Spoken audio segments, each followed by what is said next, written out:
இன்னும் பார்த்தீங்கன்னா அற்புதமான இலக்கியங்கள்லாம் நம்ம தமிழ்ல இருக்கு. அதெல்லாம் வாசிக்கிறோமா? ஒண்ணுமே கிடையாது. அப்ப அப்படிப்பட்ட பதிவுகளை, இந்த நாவல்களை நாம வந்து அதை திரைமொழியாக மாற்றும் பொழுது, அங்கே நாவலாசிரியன் வந்து பின்தங்கி விடுவான். ஒருவேளை வந்து அவரை கூப்பிட்டு உட்கார வச்சு சொல்லலாம்.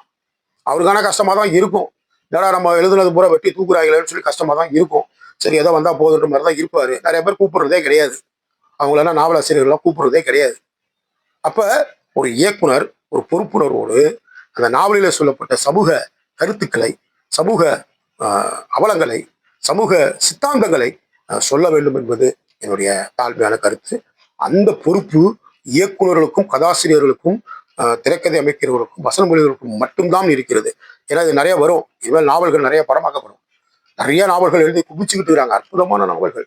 எல்லாமே வந்து பார்த்தீங்கன்னா, அதெல்லாம் வந்து வாசிக்க கொடுத்து வச்சிருக்கணும்.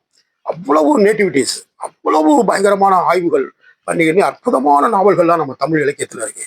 அதெல்லாம் படமாக்குறப்ப உண்மைத்தன்மையோடு, திரிபுவாதம் இல்லாமல் நடுநிலைத்தன்மையோடு அதை திரைப்படமாக மாற்ற வேண்டும் என்பது என்னுடைய தாழ்மையான கருத்து.